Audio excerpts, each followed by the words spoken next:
누군가 물었다. 뭐 물래? 제육볶음. 지겨운데 딴 거. 돈가스. 지겨운데 딴 거. 제육볶음. 한국인의 소울푸드. 대체불가 소울푸드의 정점. 점심시간에 마스터 클락. 이 속의 마스터피스. 그렇다. 오늘 지금 바로 이 순간 내가 떠들어지킬 건 바로 궁극의 제육볶음이다. 빠밤. 우선 메인 재료부터 알아보도록 하겠다. 바로 돼지고기. 제육볶음은 가정집이나 식당이나 대부분 후지살 또는 전지살을 활용한다. 다만 제육볶음 전문 식당이나 가정집에서는 비용을 추가적으로 포함하여 삼겹살 또는 목살을 활용한다. 뒷다리살을 활용하면 가장 저렴하게 만들 수 있고, 앞다리살을 활용하면 쫄깃한 식감을 얻을 수 있으며, 삼겹살을 활용하면 부드러우면서도 쫄깃한 식감과 높은 풍미를 느낄 수 있으며, 목살을 사용하면 부드러우면서도 덜 기름지며 육향이 가득한 건강한 맛을 향유하실 수 있다. 대부분의 사람들은 목살을 최고로 꼽는다. 나는 자고로 맛이란 건강과 트레이드 될수록 증폭된다 여기기에 몸에 좋지 못함을 느낄수록 도파민이 터져나오는 체질이다. 그렇기에 목살보단 삼겹살을 선호한다. 막이라는 개념을 넘어서 하나의 대양이 되어 접시 위에 수놓일 그 기름층, 기대감만으로도 짜릿하다. 고로 내 쪼대로 만들 궁극의 제육볶음의 고기는 삼겹살 외엔 없다. 그렇다면 궁극의 삼겹살은 무엇일까? 제육볶음은 한식이므로 한국의 자료를 활용하도록 하겠다. 축산물 품질 평가원 연구개발팀의 김학승님이 발행하신 논문에서 밝히시길, 한국인의 삼겹살 선호도는 흉추 5번이 가장 선호된다고 파악하고 있으며, 품종별로는 랜드레이스 54.17%, 요크셔 48.16%로 랜드레이스가 유의적으로 높게 나타났다. 랜드레이스는 소위 베이컨 돼지라고 불리며 지방과 고기가 비슷하게 분포되어 있어 우리의 입맛을 지방, 고기, 지방, 고기, 양싸대기 어느 곳으로도 치우치지 않고 찰지게 때려줄 수 있다. 뭐고? 지방이 반이라고? 그게 맞나? 라고 하시는 분이 있다면 음식을 통해 받아들이는 행복이 무엇인지 개코도 모르시는 분이다. 음식의 근본은 건강이 아니라 맛이다. 불포화 지방이니 트랜스 지방이니 뭐니 고마 양싸대기 되셔야만 궁극의 맛과 극한의 행복을 느끼실 수 있다. 그렇다면 흉추 5번은 무엇일까? 요가 흉추. 이 부분을 정육하면 이런 모양이 나온다. 여기에 다섯 번째 뼈 부분을 말하는 건데, 여기서 앞부분을 오돌뼈 삼겹살, 그리고 뒷부분을 미추리 삼겹살 부분이라 부르게 된다. 그리고 순서를 앞부분부터 계산하면 되는 것이다. 우리는 다섯 번째 갈비뼈니까 뼈를 하나, 둘, 셋, 넷, 다섯. 요가 한국인이 가장 선호하는 삼겹살 부분이 되는 것이다. 축산물 품질평가원에서 발행한 돼지 척추 위치별 삼겹살 형태와 근육 비율 보고서를 확인해 보시면 좀 더 정확하게 아실 수 있는데, 15cm 길이 그리고 3cm 높이로 두 피스로 잘라 놓은 그림을 보실 수 있을 겁니다. 돼지의 생육에 따라 다르지만 일반적으로 삼겹살 부위는 가공 전에는 20에서 30cm 길이를 가지고 있고, 이는 불판에 고기를 올리기엔 너무 긴 길이이므로 마트와 식당에서 구매하실 때 10에서 15cm 길이로 나누게 되는 것이다. 그래서 두 피스를 이미지에서 보여주고 있는 거다. 높이는 돼지의 척추가 32번까지 있으며 약 3cm 기준으로 각 척추를 나눌 수 있다. 그렇기에 X축은 15cm, Y축은 3cm이며 해당 자료에서는 15mm 두께로 잘라 놓은 것이다. 15mm 두께는 어느 정도일까? 이건 기준이 명확하게 있다. 냉동으로 제공되는 대패 삼겹살은 2에서 4mm, 일반적인 냉장 삼겹살은 7에서 8mm, 도톰한 삼겹살은 15에서 20mm, 식당에서는 25mm 또는 그 이상을 사용하게 된다. 생각보다 기준이 많이 얇은데 왜 그러할까? 간단히 말씀드리자면 고기를 굽는 환경에 따라 최적의 익힘도를 얻을 수 있는 적절한 두께를 한국인들이 알고 있기 때문이다. 섭취의 흐름에 대해 알고 계시나? 한국인들은 음식의 흐름이 깨지는 것을 매우 금기시하는 사람들이 많다. 모든 것이 공하다는 부처의 가르침에 따라 한국인들은 항상 먹어도 허하기에 흐름이 끊기지 않도록 먹고 마시고 처먹고 들이붓고 계속 때려 부어줘야 한다. 그런데 삼겹살은 근본적으로 문제가 있다. 바로 지방인 것이다. 지방이 많은 고기는 미디움보다 웰던이 더욱 풍미가 깊어진다. 문제는 살코기 부분과 지방이 익는 온도가 다르지만 삼겹살은 바로 그 지방의 비율이 살코기와 반반이라는 점이다. 지방은 40도에서 녹기 시작하지만 70도부터 살코기에 스며들기 시작한다. 살코기는 단백질이 배성되는 온도가 60에서 70도 정도지만 감칠맛 성분이 발생되는 마이야르 반응을 얻기 위해서는 150도 이상에서 일어나기 시작한다. 따라서 겉은 150도 이상, 속은 70도 이상으로 꾸준히 익혀주는 것이 좋다는 것이다. 식당은 연탄, 숯, 고화력 버너를 통해 250에서 300도 이상의 화력을 꾸준히 공급할 수 있다. 가정집은 180도에서 220도의 화력을 제공하게 된다. 불판의 온도는 고기를 올린 순간부터 온도를 고기로 지속적으로 빼앗기게 된다. 그 과정에서 화력이 얼마나 유지되는지가 관건이다. 가정집도 충분히 마이야르 반응을 끌어내고 속을 익힐 수 있는 온도가 되지만 문제는 시간이 너무 오래 걸리게 된다. 아까 말씀드렸던 습습 후후 후룩 흐름이 끊길 가능성이 너무나도 높다는 것이다. 그렇기 때문에 좀 더 두꺼운 고기를 사용할 수 있다. 식당의 경우 높은 화력 때문에 불판에서 빼앗기는 온도가 극히 적다. 오히려 너무 강한 불 때문에 고기의 겉면이 타버릴 수 있는 부작용이 있다. 그렇기 때문에 가정집보다는 좀 더 두꺼운 고기를 사용할 수 있는 것이고, 다만 스테이크에서 많이 활용하는 3에서 5cm 정도의 고기는 중심부에 있는 지방의 온도를 70도 이상 올리기 전에 겉부분이 타는 경우가 많아서 좀 두껍다 싶은 삼겹살 역시 25mm 정도의 두께로 제공되는 것이다. 해외와 달리 한국의 경우 고기를 식당 손님이 직접 굽는 경우가 대부분인데, 초심자와 중급자 이상의 사람들 모두 공통적으로 맛있게 먹을 수 있는 적절한 두께가 이 정도 얇은 두께라는 것이다. 이보다 더 두꺼우면 겉만 타는 불상사가 벌어질 수 있기 때문인 것이다. 그리고 이 말인즉슨 한국에서 삼겹살을 소비하는 굽기는 거의 대부분 웰던이라는 거다. 이러한 이유 때문에 지방 많은 부위는 무조건 웰던이라는 거다. 레어니 미디움이니 다 끄지라고 삼겹살은 웰던. 자, 그러면 제육볶음에 사용되는 삼겹살의 두께는 뭐가 좋을까? 무조건 8mm. 생각보다 얇다. 왜 이러한 두께를 선호하나? 첫 번째, 육즙과 양념의 트레이드 오프. 제육볶음은 육즙을 최대한 보존하는 요리가 아니다. 오히려 조리 과정에서 빠져나가는 육즙을 양념이 대신 채워 풍미를 극대화하는 요리다. 고기를 가열하면 근섬유 단백질인 마이오신과 액틴이 수축하면서 근섬유 사이에 있던 수분이 짜내지듯 빠져나오게 된다. 이게 바로 우리가 말하는 육즙 손실이다. 그리고 중요한 점은 한번 빠져나간 육즙은 절대로 되돌릴 수 없다는 지점이다. 따라서 제육볶음은 빠져나간 육즙을 되찾는 요리가 아니라 양념을 통해 잃어버린 맛을 보완하고 오히려 더 강한 풍미를 만들어내는 요리라고 할 수 있다.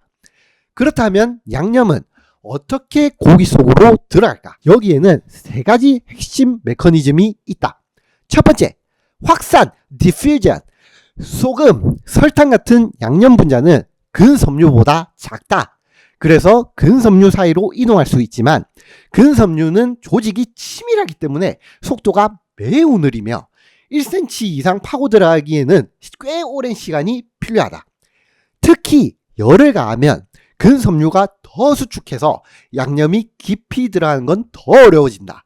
그렇기 때문에 8mm라는 두께는 1cm와 한참 차이 나는 값으로서 확산이 아주 손쉽게 일어날 수 있다. 두 번째, 삼투압, 오스모시스. 소금기가 있는 양념은 고기 표면의 수분과 육즙을 끌어내면서 동시에 양념이 성분이 안쪽으로 스며들게 만들어준다. 이 과정에서 고기의 단백질 구조가 변해 수분 보유력이 달라지게 되는 것이다. 하지만 삼투압은 표면에서 강하게 작용하기 때문에 고기가 두꺼워지면 안쪽까지 효과가 미치지 못한다. 그렇기에 8mm라는 두께는 얇지만 표면층과 내부가 구분되어 있으며 삼투압 현상과 육즙의 보존이 동시에 일어날 수 있는 두께인 것이다. 세 번째, 기계적 요인 mechanical factor. 칼집을 내거나 고기를 두드리거나 숙성 과정을 거치면 근섬유가 벌어지게 된다. 이렇게 물리적으로 길을 열어주면 양념이 더 깊숙이 들어갈 수 있게 된다. 하지만 칼집이나 고기를 두드리는 행위는 근섬유의 변형을 가하는 방식이기에 조리 과정 중 육즙의 손실이 더 발생할 수밖에 없다. 그렇기에 8mm라는 얇은 두께는 이 미리 기계적인 처리를 한 것으로서 근섬유의 변형을 최소화해가지고 육즙을 보존하면서도 양념이 충분히 들어올 수 있게 하는 황금 두께라는 것이다. 그렇기에 제육볶음의 최적 두께는 8mm라는 것이다. 5mm 대패 삼겹살처럼 너무 얇으면 육즙이 다 빠져가지고 양념맛만 남고 25mm 식당용 삼겹살처럼 너무 두꺼우면 양념이 속까지 스며들지 못해 겉과 속이 따로 놀게 되는 것이다. 즉 적절한 트레이드오프가 일어나지 않는 것이다. 이 2, 3시즌 첼시는 돈 오질나게 쏟아부어가지고 즉시 양념감을 대거 투입했지만 단기 양념맛만 강했을 뿐 육즙 밸런스가 다 무너졌었다. 반대로 19, 2시즌 브루클린 네츠의 슈퍼팀 프로젝트는 육즙은 그냥 씨가 빠지게 넘쳐났지만 양념이 배이지 않아가지고 겉과 속이 따로 놀았었다. 결국 제육볶음도 마찬가지다. 너무 얇아서도 안되고 너무 두꺼워서도 안된다. 균형을 맞춘 8mm 그 두께에서만 육즙 손실과 양념 침투가 가장 이상적으로 교차하며 최고의 풍미를 만들어낸다. 궁극의 삼겹살 흉추 5번 8mm 기억하세요. 다음은 채소. 누군가는 말한다. 대파랑 양파만 있어도 된다고. 맞다. 하지만 오늘은 좀 다르다. 대파, 양파, 당근, 애호박, 양배추 무조건이다. 이건 외워야 된다. 이 중에 하나라도 빠지면 을에 자주 접하는 맛있는 제육볶음일 뿐이다. 우리는 오늘 궁극의 제육볶음을 만들고 있는 것이다. 우선 누구나 기본적으로 첨부하는 대파부터 알아보도록 하겠다. 대파. 어째서 모두가 제육볶음에는 대파를 무조건 쓰느냐? 대파는 향신 채소 계열로서 스페인에서는 칼솥, 서방에서는 스켈리언 혹은 그린 어니언이라고 불린다. 제육볶음에서 대파의 역할은 단순한 향신료를 한참 넘어선다. 핵심은 고기에서 나온 지방을 재활용하는 능력이다. 고기를 볶으면 지방이 녹아 나오는데 여기에는 흔히 쩐내라고 불리는 불쾌한 향이 섞여 있다. 지방은 향과 결합력이 강하기 때문에 그대로 두면 요리 전체에 잡내가 퍼지게 돼버린다. 하지만 이때 대파를 넣어주면 상황이 달라지는 것이다. 대파의 향성분이 기름과 결합하면서 파기름이 형성되게 되는데 이 과정에서 지방은 단순히 잡내를 품은 매개체가 아니라 새로운 향을 운반하는 매개체로 변신하게 된다. 쩐내가 완전히 사라지는 것은 아니지만 대파의 향과 단맛이 쩐내를 덮고 변형시켜 이를 인지하지 못하게 만들어주는 것이다. 여기서 일어나는 과학적 변화는 두 가지다. 유황화합물, 이건 알릴 성분이라고 한다. 대파 속 알릴계 유황화합물은 열을 받으면 분해와 재결합을 거쳐 알싸한향이 줄고 구수하고 감칠맛 나는 향으로 전환된다. 이 향은 산화된 지방에서 나는 불쾌한 냄새, 즉 쩐내보다 후광에서 더 강하게 인지되므로 결과적으로 쩐내가 덮이고 희석되어 거의 느껴지지 않게 되는 것이다. 두 번째, 프럭탄. 이거는 파당이라고 하는데 대파에 풍부한 프럭탄은 가열되면서 분해되어 단맛을 내고 일부는 카라멜화 반응을 거쳐 구수한 향을 만들게 된다. 이 단맛은 짠맛과 균형을 이루며 전체 풍미를 조화롭게 만들어준다. 또한 기름은 수분과 직접 섞이지는 않지만 향과 지용성 성분을 잘 녹여가지고 다른 재료에 고르게 퍼뜨리는 매개체의 역할을 하게 된다. 즉 기름이 맛과 향을 운반하며 요리 전체의 풍미를 확산시키게 되는 것이다. 즉 결국 대파는 단순히 향을 더하는 채소가 아니며 고기에서 나온 지방을 정제하고 잡내를 덮어주며 동시에 새로운 향과 단맛을 만들어내는 향의 촉매인 것이다. 우리가 음식을 맛볼 때 실제로는 혀보다 코가 더 큰 역할을 한다는 것은 이미 여러 실험으로 입증된 사실이다. 대파가 없다면 제육볶음은 단순히 입으로만 즐기는 요리에 머물 수밖에 없게 되는 것이다. 이거에 대한 자세한 설명은 다음에 있을지 모르겠지만 기회가 된다면 궁극의 향을 가진 음식을 설명하면서 제대로 또 설명드리도록 하겠다. 그래서 좋은 대파 선별법은 뭘까? 첫 번째, 흰 부분이 길고 단단한 대파다. 이유가 뭐냐면 흰 부분에는 초록색 부분보다 프럭탄이랑 알리게 유황 화합물이 집중되어 있다. 그렇기 때문에 이 재결합이 훨씬 더 잘 일어나고, 따라서 흰 부분이 길수록 단맛과 향의 밀도가 높아 풍미가 더 깊어지는 것이다. 그리고 두 번째, 잎이 진한 녹색이고 끝이 마르지 않아야 된다. 왜 그러냐면 잎 부분에는 클로로필이랑 휘발성 향 성분이 많다. 신선할수록 향이 강하고 끝이 마른 것은 그 수분과 향이 이미 날아간 상태인 것을 뜻하기 때문이다. 그렇기 때문에 신선한 잎은 볶을 때 특유의 풀향과 청량감을 더해주고 기름에 녹아들어 고기의 무거운 맛을 가볍게 잡아주는 역할을 하기 때문이다. 세 번째, 줄기, 굵기가 균일한 것. 줄기가 고르지 않으면 수분과 당의 분포가 불균형하다는 뜻이다. 굵기가 일정한 대파는 세포 조직이 균일해서 가열했을 때 단맛과 향이 안정적으로 배출되게 된다. 그렇기 때문에 볶을 때 1분 타고 1분은 덜 익는 현상을 줄여가지고 균일한 파기름을 얻을 수 있게 된다. 네 번째, 눌렀을 때 단단하고 탄력이 있는 거. 왜 그러냐면 수분이 충분히 유지된 상태라는 거다. 수분이 빠진 대파는 프럭탄이 분해되어서 단맛이 약하고 향성분이 휘발되어서 밋밋한 맛이 나게 된다. 그렇기 때문에 무조건 단단하고 탄력이 있어야만 향이 강하게 살아나고 기름에 잘 녹는다는 것이다. 그 다음에 계절, 겨울 대파의 경우 당 축적량이 많아서 단맛이 강한 특징을 가지고, 여름 대파의 경우 수분이 많아가지고 시원한 맛은 있지만 단맛과 향은 조금 약한 편이다. 그렇기 때문에 제육볶음처럼 강한 양념 요리에는 겨울 대파가 특히 유리하다. 대파는 이 정도면 충분하고, 그 다음에 양파를 설명할 건데, 양파는 단순히 단맛을 내는 채소가 아니다. 제육볶음에서 양파는 매운맛을 완충하고 단맛과 구수한 향을 공급해가지고 전체 풍미의 균형을 잡는 핵심 장치로서 역할을 하게 되는데, 그 첫 번째가 바로 황화합물이다. 이건 발음을 못하겠는데, 생양파의 매운맛은 세포가 손상될 때 알리나제 효소가 알리신으로 전환하면서 발생하게 된다. 그리고 이 알리신은 불안정해가지고 열을 받으면 다이알릴설파이드 등으로 변환하게 되는데, 이 역할을 통해 매운맛은 줄고 구수하고 달큰한 향으로 전환되게 되는 거다. 이 향 자체가 고기 지방에서 나는 불쾌한 산화취, 이 쩐내랑 똑같은 말인데, 이 산화취보다 후각에서 더 강하게 인지돼가지고 결과적으로 이 황화합물의 효과가 잡내를 덮어주게 되는 것이다. 두 번째 효과, 당류에는 포도당, 과당, 자당이라는 게 있는데, 양파는 채소 중에서도 당 함량이 특히 높은 채소다. 140도에서 160도 그 사이에서 마이야르 반응과 카라멜화에 이 당류들이 참여를 하게 되는데, 그러면서 멜라노이딘 색소를 형성하게 된다.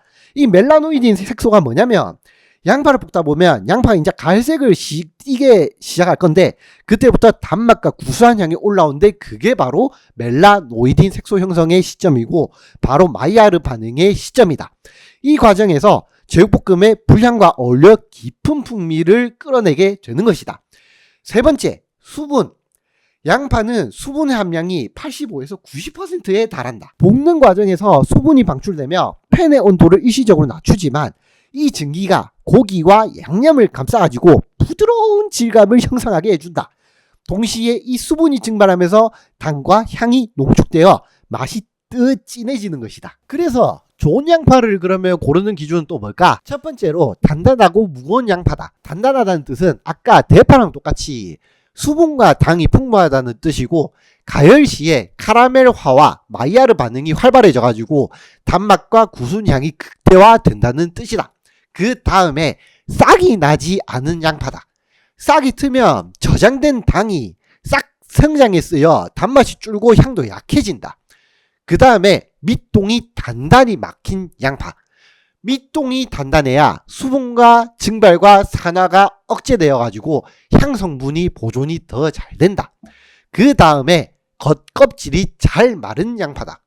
껍질이 잘 마른 것은 저장성이 좋고 내부 수분이 안정적으로 유지된 상태라는 뜻이다. 그리고 아까 대파랑은 다르게 양파 같은 경우는 투입 시점과 열의 강도에 따라 전혀 다른 결과를 만들어내기 때문에 단순히 같이 볶는다라는 개념보다는 언제 어느 시점에 어떤 효과를 내는지를 조금 더 자세히 알 필요가 있다. 초반에 파기름 이후에 고기랑 함께 투입하게 되면 팬 온도가 높을 때 양파를 넣으면 표면 수분이 빠르게 증발하게 된다. 그러면서 갈변 반응, 즉 마이야르, 카라멜화가 시작되게 되는데 이때 황화물이 분해되며 매운 향이 줄고 구수한 향이 기름에 녹아들게 된다. 이때 양파는 고기 지방과 결합해가지고 잡내를 덮어주는 역할을 하는 것이다. 그 다음에 중반에는 양념과 함께 졸아들 때 양파에서 나온 수분이 양념을 희석해가지고 소스의 점도를 조절하게 된다. 동시에 당이 농축돼가지고 양념의 짠맛, 매운맛과 대비를 이루며 풍미 균형을 형성하게 되는 것이다. 그 다음에 후반에 불 끄기 직전에 양파의 일부는 이미 갈변해가지고 단맛과 구수함을 내고 일부는 여전히 아삭함을 유지하게 된다. 이 이중 식감이 제육볶음의 리듬을 만들어주게 될 것이라는 거다. 그러니까 제육볶음을 내가 예시로 들어서 얘기를 했지만 다른 음식을 할 때 원하는 양파의 역할이 있다 하면 투입 시점을 초반, 중반, 후반으로 나눠가지고 넣으면 된다는 뜻이다. 그래서 양파를 정리를 해보자. 양파는 제육볶음의 필수 요소로서 황합물, 매운맛 감소, 구수한 향 생성, 당류, 카라멜화 마이야르 반응으로 단맛 구수함 강화, 수분, 질감 완충, 풍미 농축, 그리고 좋은 양파. 단단하고 무거우며 싹이 트지 않고 밑동이 단단히 막힌 것. 그 다음에 조리 현상에서는 초반에는 갈변 잡내 제거, 중반에는 수분 망출, 양념 미석, 풍미 균형, 후반에는 단맛 농축, 아삭함 유지로 볼 수 있는 것이다. 양파는 또 요 정도. 그 다음에 당근. 당근은 왜 중요한가? 당근은 단순히 색감을 위한 장식이 아니다. 제육볶음에서 당근은 색, 영양, 식감, 풍미, 균형을 동시에 담당하게 된다. 베타카로틴이라는 요소가 당근에서 핵심 요소인데 당근의 주황색을 만드는 지용성 색소이다. 기름에 잘 녹아 들어가지고 색을 선명하게 하고 고기와 양념의 붉은 톤과 대비되어서 시각적 식욕을 자극하게 되는 것이다. 그러니까 우리가 지금 원하는 제육볶음은 궁극이다. 코와 입과 시각까지 전부 다 잡아먹기 위한 제육볶음을 준비하고 있다는 것이다. 어쨌든 조리 과정에서 산화, 이성화가 일어나면서 흡수율이 높아지게 되는데 여기 양파처럼 당근도 당류로서 자당, 포도당, 과당을 들고 있다. 가열 시에 이 일부가 분해되면서 단맛을 강화하게 되는데 이거는 양파의 단맛과 다르게 은은한 구수한 향을 더하게 된다. 그리고 섬유질, 셀룰로스, 헤미셀룰로스, 팩틴 같은 것들이 당근에 많이 들어있는데 이것 때문에 소화에도 좋다. 그리고 열에 의해 부분적으로 이 섬유질들은 연화되지만 완전히 무너지지 않아가지고 아삭한 식감을 또 유지하게 된다.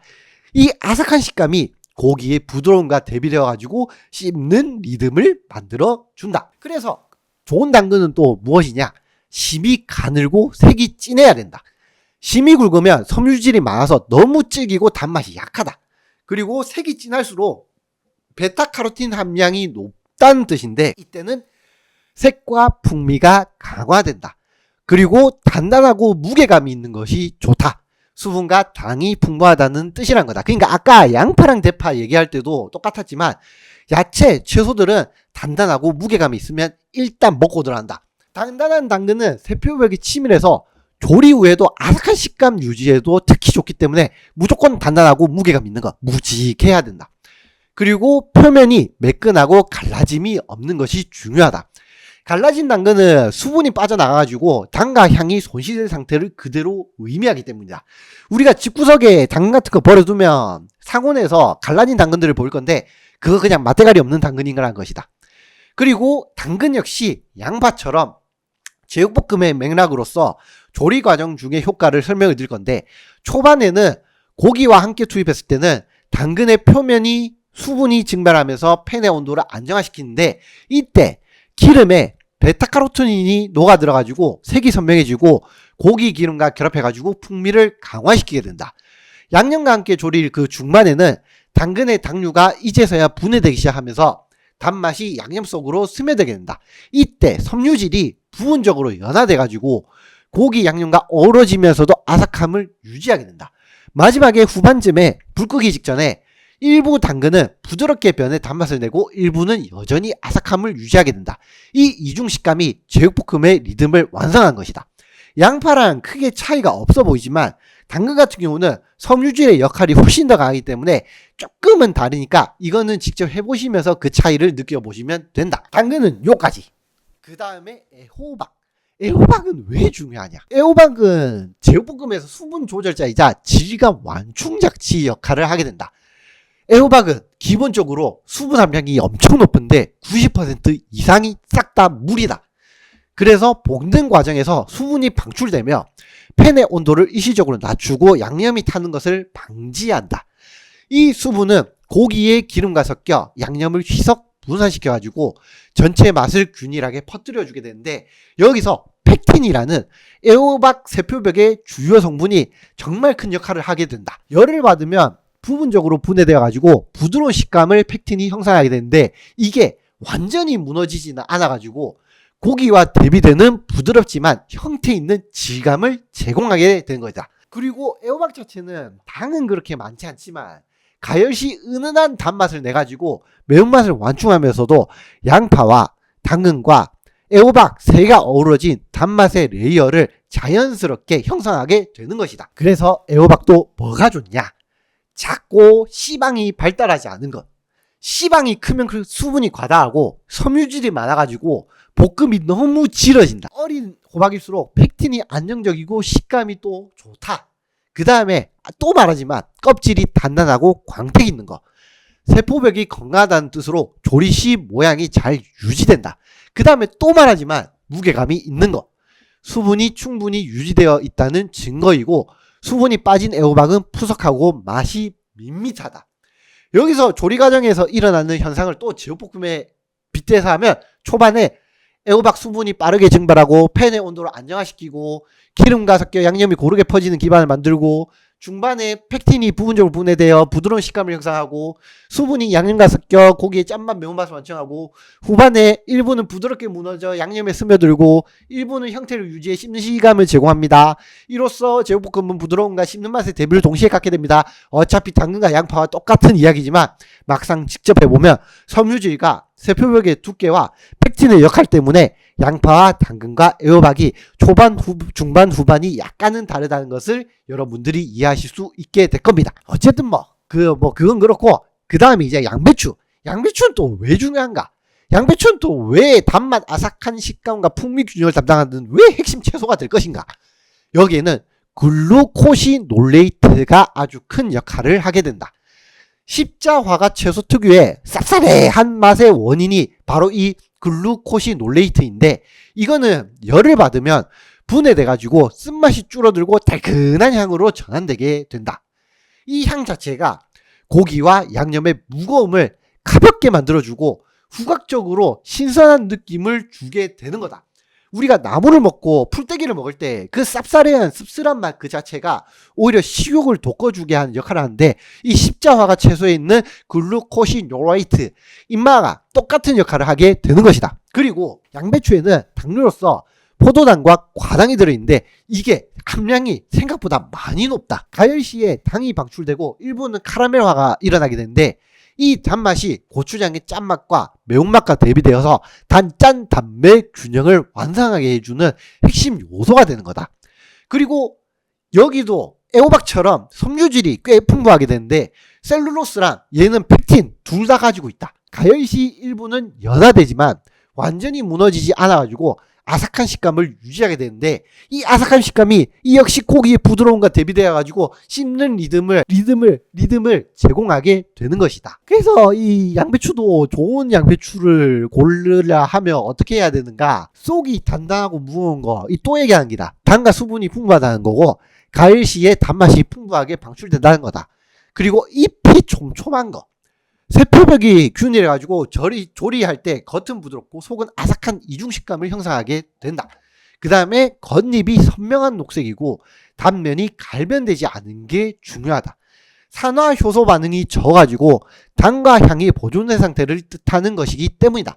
갈변된 단면은 이미 당이 분해되었다는 뜻이기 때문에 맛이 양배추가 떨어진다. 그래서 이 양배추도 조리 과정 중에 일어나는 현상을 얘기할 건데 앞에 당근, 양파, 요박 설명했던 거랑 완전히 이건 똑같다. 여기까지가 궁극의 제육볶음에 들어갈 채소에 대한 과학적 설명이었고 드디어 이제 제육볶음에 들어갈 양념에 대해 설명하도록 하겠다.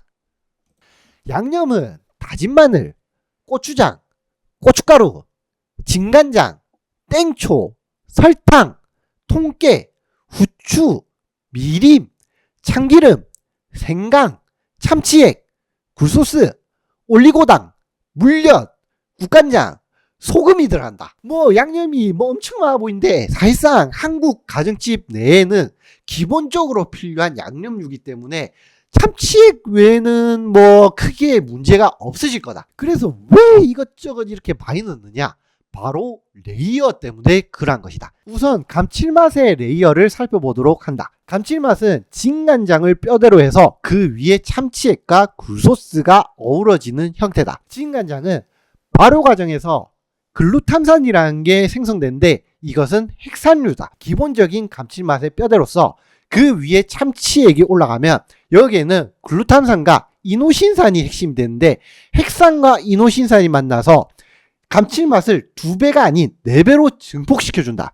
그 다음에 그 위에 어패류인 굴소스가 올라가게 되면 여기엔 또 구안일산이 포함되게 되는데 이러면 참치액과 함께 감칠맛의 시너지를 더 강화시켜가지고 진간장의 글루탐산, 그 다음에 참치액의 이노신산, 그 다음에 굴소스의 구안일산이 서로 엮여가지고 감칠맛을 8배, 16배 그냥 아예 폭동을 일으켜버린다. 그 다음에 단맛의 레이어링에 대해서 살펴볼 건데 단맛은 설탕, 올리고당, 물엿이 들어가게 된다.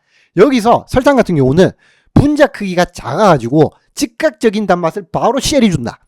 그 다음에 올리고당은 분자 구조가 길쭉해가지고 천천히 퍼지는 단맛을 제공해주고 그 다음에 점성으로서 양념이 재료에 잘 달라붙게 도와준다.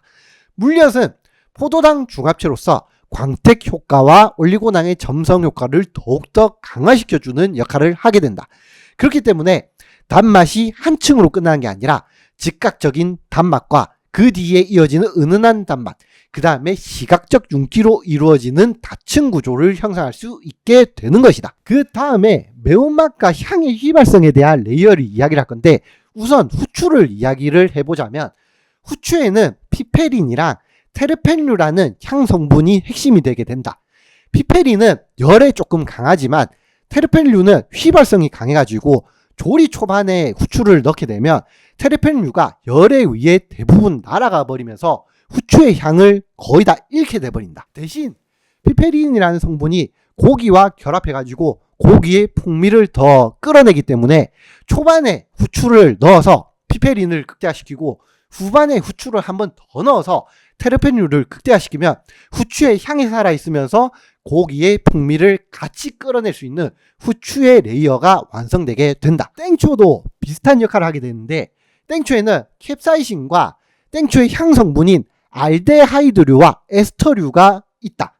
근데 캡사이신은 열에 강하지만 알데하이드류와 에스터류는 휘발성이 높기 때문에 후추처럼 초반에 넣게 되면 열에 의해 대부분의 땡초의 향이 날아가 버린다. 그렇기 때문에 땡초 역시 초반에 넣어서 캡사이신을 쫙 당겨가지고 고기랑 엮어주고 후반에 한 번 넣어서 땡초의 향 성분을 살려가지고 이 풍미에 그러니까 땡초의 레이어를 극대화시킬 수 있다. 그 다음으로 얘기할 레이어는 고춧가루다. 고춧가루에는 캡사이신과 함께 클로로필, 카로티노이드, 휘발성 알데하이드 등이 존재한다. 갓 섞은 양념장은 고춧가루의 풋내, 그러니까 신선한 풀향, 그게 너무 강하게 남아 있어가지고 이 풀향이 오히려 그 거부감을 일으킬 가능성이 높다. 왜냐하면 너무 세가지고. 그래가지고 이거 우리가 양념장을 나중에 만들 건데 숙성 과정에서 휘발성 알데하이드가 안정화되면서 풋내가 감소되고 고춧가루의 색소, 즉 카로티노이드가 기름과 결합하면서 색이 깊어지게 된다.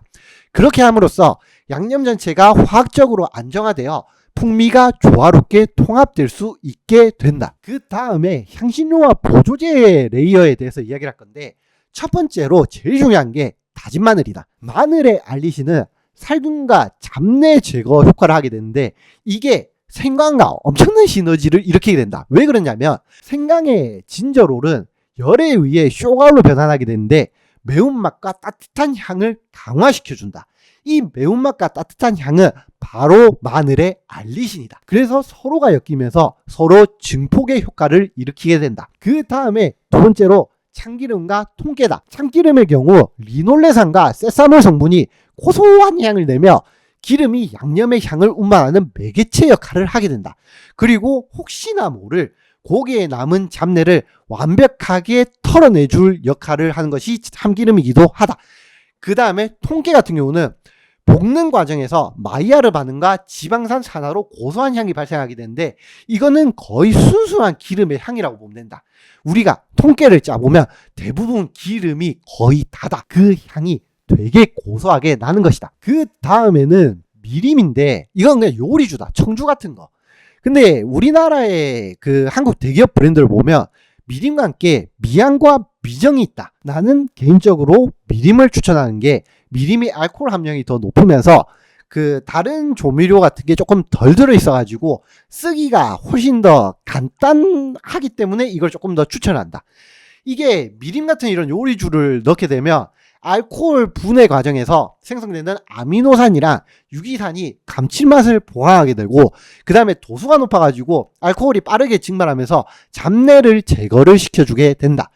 일본식 미림보다 잡향이 좋고 감칠맛 성분이 더 뚜렷하게 작용하는 미림을 한 번 더 추천한다. 이제 진짜 중요한 레이어링을 말할 건데 바로 짠맛이다. 짠맛의 기본은 소금, 그러니까 염화나트륨이다. 근데 이 염화나트륨에다가 그 진간장이랑 참치액이랑 굴소스 같은 다른 요소를 포함하게 되면 조금 더 풍부한 레이어링을 만들 수 있게 된다. 염화나트륨은 미래에 ENAC 채널이라고 불리는 에세피컬 소듐 채널이라는 거를 직접 자극해가지고 짠맛을 인지하게 만드는데, 그 단순한 소금물과 달리 재료의 발효 숙성 과정에서 생성되는 아미노산과 펩타이드와 핵산유를 함께 제공하게 되면 짠맛이 단순하게 바로 그 채널을 쉘이 때리비는 게 아니고 어느 정도 깊이감을 만들게 되는 것이다. 간장 같은 경우는 콩 단백질이 발효되며 이전에 말했던 글루탐산과 아스팔트산 같은 아미노산이 풍부해지게 되는데, 이게 짠맛에다가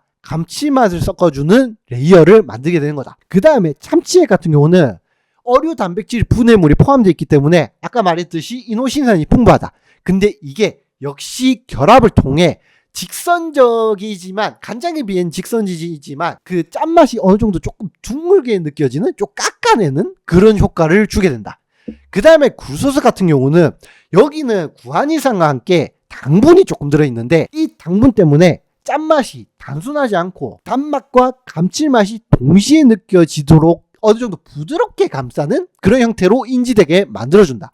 그렇기 때문에 이 세 가지들이 다 결합하면 단순히 겹쳐지는 게 아니라 강도는 서로 보완적으로 쌓이고 감칠맛 성분은 시너지를 통해 극한으로 짜내고 짠맛은 깊이감을 만들어 더욱 풍부하게 만들어 주게 되는 것이다.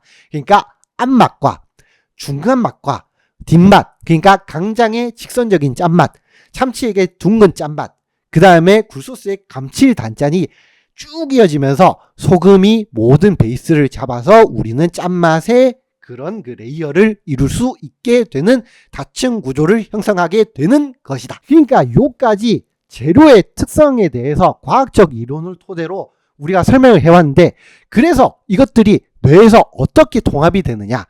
일단 미각을 보자면 단맛, 짠맛, 감칠맛, 매운맛들이 섞여가지고 우리 그냥 시애기림 맞고 막 때리피고 후각, 그러니까 코에서 슥슥 치는 향성분이 우리를 막 이끌어주고, 그 다음에 우리가 바라보는 이 시각, 그러니까 광택, 색이 우리를 또 다른 그 오감을 만족시켜주면서 우리의 촉각, 그러니까 식감이 쫄깃쫄깃하고 막 그런 그 아삭한 그 느낌이 동시에 입력되면서 우리 뇌의 인슐라, 그러니까 미각 피질, 그리고 오르비토 프론탈 코르텍스, 그러니까 쾌락 보상 중추에서 같이 통합되면서 이거는 단순한 매운 고기볶음이 아니라 다층적이고 균형 잡힌 맛이라는 인식으로 전환되게 된다는 뜻이다.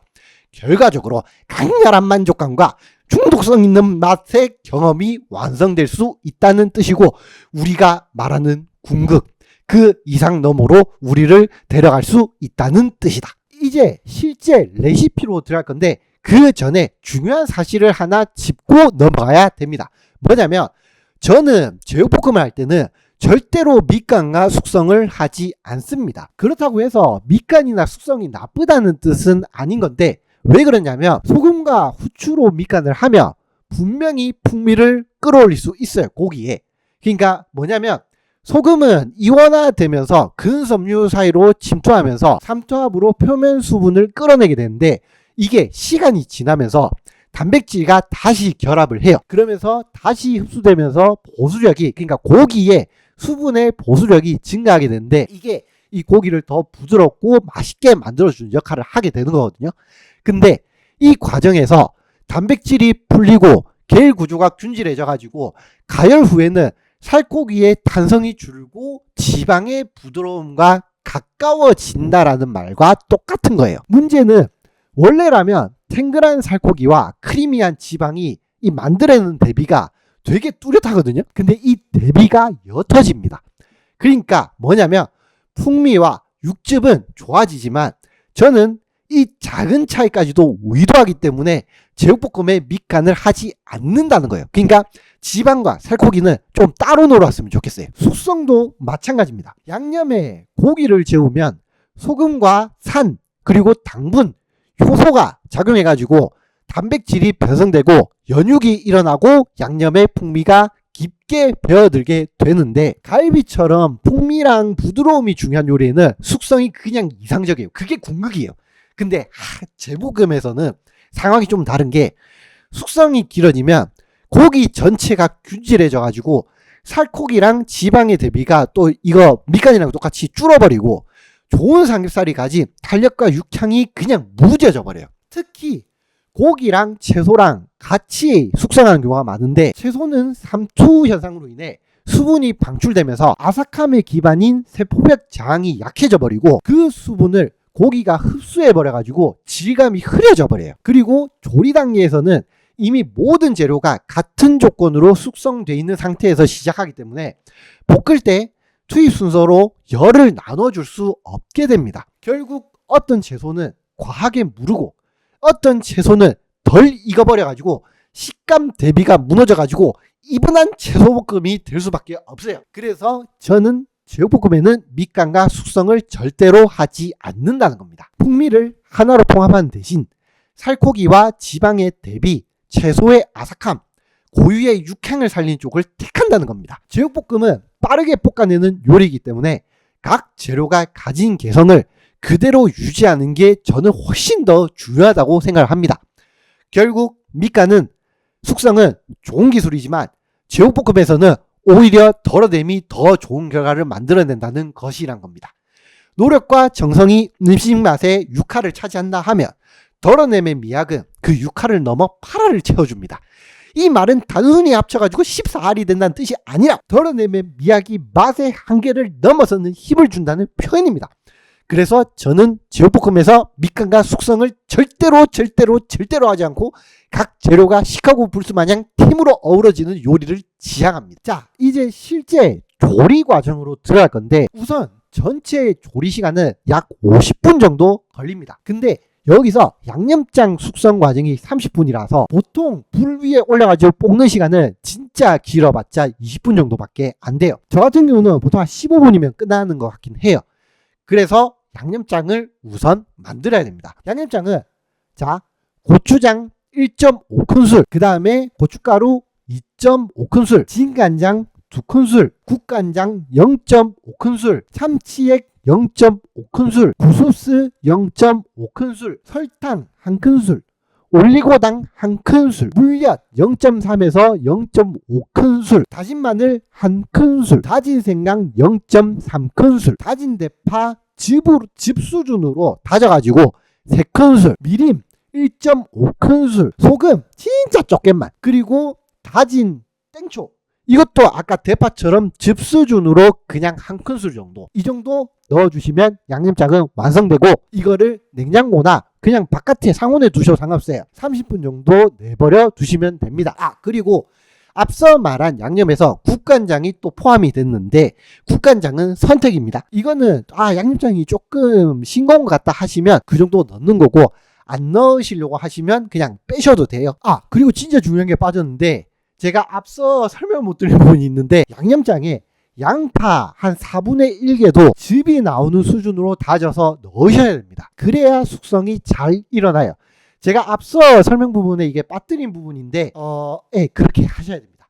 양파도 다진 대파랑 다진 땡초처럼 즙이 나는 수준으로 다져서 한 4분의 1개 더 넣으셔도 괜찮고, 그거를 양념장에 같이 넣어 주셔야 됩니다. 그리고 후추도 빠졌는데, 후추도 넣어 주셔야 돼요. 좋습니다. 이제 조리를 할 건데, 양념장이 숙성되는 동안 삼겹살 600g을 가져오시면 됩니다. 3인분 기준이라고 볼 수 있는데, 사실 그건 말이 안 되고 600g 정도면 한 1.5인분? 저는 그 정도로 생각을 합니다. 어쨌든 삼겹살 600g을 가져오시고, 그 다음에 당근, 애호박, 양배추, 양파, 대파를 준비해 주시면 됩니다. 땡초도 준비해 주시고, 이제 조리 단계에 바로 들어가서 첫 번째는 무조건 센 불입니다. 고기를 먼저 볶아 주셔야 돼요. 삼겹살만 센 불에 볶아서 겉면을 마이야르화 시켜 주셔야 됩니다. 갈색화를 시켜준다는 건데, 이 반응은 140도에서 160도 사이에서 일어나고, 보통 150도 이상을 이상적으로 보고 있습니다. 이때 기름은 절대로 두르시면 안 됩니다. 그리고 식당 같은 경우는 이거를 볶을 때 물을 넣고 볶는 경우도 계시는데, 그거는 조금 괜찮긴 해요. 그거는 선택지예요. 조금 더 골고루 익히기 위해서는 물을 넣는 것도 선택이지만, 저는 물을 넣진 않습니다. 이거에 대한 자세한 사항은 넘어가도록 하고, 여기서 정말 중요한 지점, 고기가 회색일 때 양념, 채소 넣으면 수분 때문에 팬의 온도가 뚝 떨어져 버립니다. 그 즉시 마이야르가 멈춰버리고 풍미는 그 상태로 끝납니다. 이거 진짜 중요해요. 고기를 볶을 때 팬의 온도가 급속도로 내려가서 마이야르가 일어날 온도 이하로 떨어지면, 그때부터는 고기의 마이야르가 제대로 먹히지 않아요. 그 지점을 조심하시면서 고기를 센 불에서, 이거는 근데 상황마다 다르기 때문에 시간은 정확히 지정해 드릴 수는 없을 것 같습니다. 마이야르가 제대로 뽑혔다 하면 그때가 끝입니다. 추가적인 설명으로서 설화력이라든가 저희가 방금 제가 설명한 거랑 좀 다른 형식의 마이야르 이론이 있어요. 근데 그거에 대한 디테일은 넘어갈 거니까 대충 받아들이시면 됩니다. 현재 상황, 제육볶음 할 때는 그렇게 수분을 먼저 넣어서 마이야르 현상을 멈추면 안 된다는 것만 알고 계시면 됩니다. 자, 고기가 다 볶이면 어느 정도 갈색이 올라왔으면 이제 파기름을 빼주시면 됩니다. 나온 기름에 대파의 흰 부분을 투입해 주시면 됩니다. 이게 파란 부분 넣어도 되는데, 파란 부분은 사실 파기름이 잘 안 나서 좀 아까워요. 그래서 이 상태로 파기름을 형성해 주면 되는데, 이때 구수한 향과 잡내가 제거되게 됩니다. 이때 진짜 중요한 지점은, 저희가 고기를 볶을 때 센 불에 볶아가지고 마이야르를 일으켜라라고 말씀드렸잖아요. 근데 파기름을 넣고 계속 센 불에 오래 볶으면 파가 너무 빨리 타버려요. 그래서 불을 낮추시거나 아니면 파를 넣자 말자 그 다음 작업으로 진짜 한 10초, 15초 안에 바로 넘어가시는 걸 추천드립니다. 개인적으로는 그냥 불을 줄이시는 게 더 낫다고 생각하고, 한 30초에서 1분 사이는 파기름을 빼줘야 된다고 판단하는데, 이거는 취향의 영역입니다. 어느 정도 파기름이 나오고 난 뒤에 이제 숙성 양념을 투입할 건데, 여기서 정말 중요한 지점이, 이게 양념을 넣자 말자 어떻게 변하냐면, 팬의 온도가 급락하면서 고기의 마이야르 반응은 종료되고, 팬의 환경은 이후 볶음이 아니라 찜과 조림의 환경으로 완전히 변해버리게 됩니다. 근데 문제는 100도랑 120도라는 게 뭐 고기를 굽기에는 낮은 온도지만 양념이 투입되는 시점에서는 굉장히 높은 온도는 맞아요. 그렇게 떨어져도. 그렇기 때문에 양념을 넣기 전에는 반드시 약불로 줄여야 하십니다. 이전에 파기름을 낼 때 불을 끄셨든 혹은 아니면 약불로 하셨든 어느 그것도 중요하지 않아요. 일단 약불인 거예요. 약불로 줄이신 상태에서 이거를 양념을 넣으셔야 되는데, 만약에 강불 상태로 올린 상태에서 양념을 넣으시면 팬 바닥에 국소 과열 지점에서 양념의 당분이 타버려가지고 쓴맛이 나게 돼요. 그렇기 때문에 약불로 안정시킨 뒤에 양념을 넣으셔서 양념 속 수분이 팬에 열을 흡수해서 온도가 곧바로 100도 근초로 안정적이게 떨어지게 만들고 찜 환경으로 전환되는 과정 내에서 양념이 타지 않게 만들어 주셔야 돼요. 이 환경을 제대로 먼저 맞춰 놓으시면 이후에 투입할 야채에 포함된 수분 때문에 더 이상 양념이 타는 일은 없습니다. 자, 양념 태우지 않은 채로 팬의 환경을 찜소스로 만드신 이후에 이제 가장 먼저 우선 양념과 고기를 섞어준 다음에 당근이 투입됩니다. 그리고 당근을 넣으실 때 진짜 중요한 지점은 야채를 볶으실 때는 가능한 가장 센 화력입니다. 우리가 양파의 카라멜라이징을 위해 카레 같은 거 만들 때 약불에서 한 30분, 1시간 볶고 이렇게 하는데, 그러한 특수한 경우가 없다 하면 야채는 열을 가하는 시간이 적을수록 그 자체의 향과 맛이 보존됩니다. 그렇기 때문에 당근을 넣는 순간부터는 강불에서 내리시면 안 돼요. 요리가 끝날 때까지. 왜 당근이 먼저 투입되냐면 제일 단단해서 그래요. 야채는 단단한 순으로 그냥 넣으시면 됩니다. 그래서 당근을 먼저 넣어서 한 1분에서 2분 정도만 볶아주시면 이후에 넣을 야채들과 어느 정도 익힘이 조화롭게 어우러질 수가 있게 됩니다. 그래서 당근을 먼저 넣으시고 딸딸딸딸 볶으시다가 이 정도면 됐다 싶을 때 애호박과 양배추를 같이 넣어주십니다. 왜냐? 당근보다는 부드럽지만 이후에 들어갈 것들에 비하면 단단한 채소니까 애호박과 양배추입니다.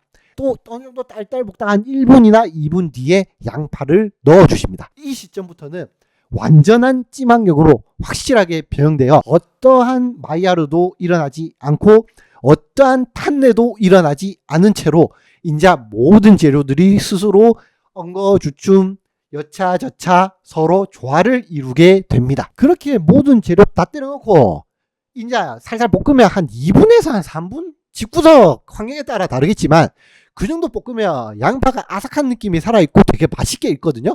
그때가 끝이에요. 그러면 대파를 조금 채 썰어가지고 프레쉬향, 그러니까 불이 살아있을 때 넣어가지고 프레쉬한 향을 좀 살리고, 땡초도 채 썰어가지고 조금 더 넣어주고, 후추 조금 뿌려주고, 그 상태로 불을 꺼버리시면 됩니다. 그리고 불을 끈 다음에 참기름과 통깨를 위에 살짝 뿌리면 우리가 원하던 궁극의 제육볶음이 완성되는 겁니다. 여기까지가 끝입니다. 원래는 TRV1 수용체라거나 왜 양념장에 대파와 양파와 땡초를 즙이 날 때까지 다져야 하는지나 화합 구조가 왜 그런 식으로 변하는지 그리고 왜 결합할 수 있는지에 대한 설명을 준비를 하긴 했거든요.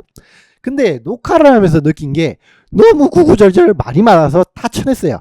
말 더럽게 많은 제 입장에선 좀 많이 아쉽긴 한데 그래도 정말 맛있는 레시피를 여러분들께 소개하긴 한 것 같아서 이 영상을 만든 것이 만족스럽긴 합니다.